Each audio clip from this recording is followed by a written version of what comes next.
नमस्कार, बातमी आहे लाडकी बहीण योजनेसंदर्भातील। लाडकी बहीण योजनेचा लाभ घेणाऱ्या भावांना नोटिसा, एका महिन्यात पैसे परत करावे लागणार। बातमी सविस्तर पाहूया, पण त्या अगोदर जर आमचे चॅनल सबस्क्राइब केलेले नसाल तर हॅलो सोलापूर न्यूज चॅनलला सबस्क्राइब करा, जेणेकरून अशा महत्त्वपूर्ण बातम्या आपणास लवकरात लवकर पोहोचतील। बनावट कागदपत्रे सादर करून मुख्यमंत्री माझी लाडकी बहीण योजनेचा लाभ घेणाऱ्या भावांवर कारवाईला सुरुवात झाल्याची माहिती मुख्यमंत्री देवेंद्र फडणवीस यांनी सोमवारी दिली। ज्या पुरुषांनी या योजनेचा लाभ घेतला आहे त्यांना नोटीस बजावण्यात आली असून पैसे परत करण्यासाठी 1 महिन्याचा अवधी देखील त्यांना देण्यात आलेला आहे। ऑगस्ट 2024 पासून सुरू झालेल्या मुख्यमंत्री माझी लाडकी बहीण योजनेचा लाभ तब्बल 14,298 पुरुषांनी घेतल्याचे समोर आले आहे। त्यांना आतापर्यंत 21.44 कोटी रुपये वाटप करण्यात आले आहेत। लाभार्थ्यांची छाननी करताना हा प्रकार उघडकीस आला। सार्वजनिक वितरण प्रणालीतील डेटा तपासल्यानंतर आणखी काही धक्कादायक बाबी समोर आल्या आहेत।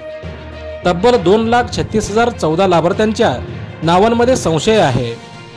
हे सर्वजण पुरुष असून महिलांच्या नावाने लाभ घेतला असावा असा संशय व्यक्त करण्यात येत आहे। महिलांच्या योजनेतून पुरुषांनी अर्ज करून पैसे कसे मिळवले हे शोधण्यासाठी आता कागदपत्रांची छाननी सुरू करण्यात आली आहे। अपात्र महिलांनीही घेतला लाभ। नियमानुसार 65 वर्षावरील व्यक्तींना लाडकी बहीण योजनेचा लाभ मिळत नाही, तरीही 2,87,803 वयोवृद्ध महिलांनी या योजनेचा लाभ घेतल्याचे समोर आले आहे। या महिलांना 431 कोटी 70 लाख रुपये वाटप करण्यात आले आहेत। एका कुटुंबातील 2 पेक्षा जास्त महिलांना या योजनेचा लाभ दिला जात नाही।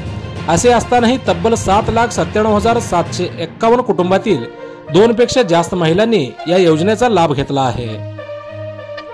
एकाच कुटुंबातील 2 पेक्षा अधिक महिलांनी घेतला लाभ। त्यांना 1,116 कोटी 62 लाख रुपये वाटप करण्यात आले आहेत। आता 65 वर्षावरील महिलांना या योजनेतून वगळले जाईल, त्यामुळे सरकारचे वर्षाला 518 कोटी रुपये वाचणार आहेत।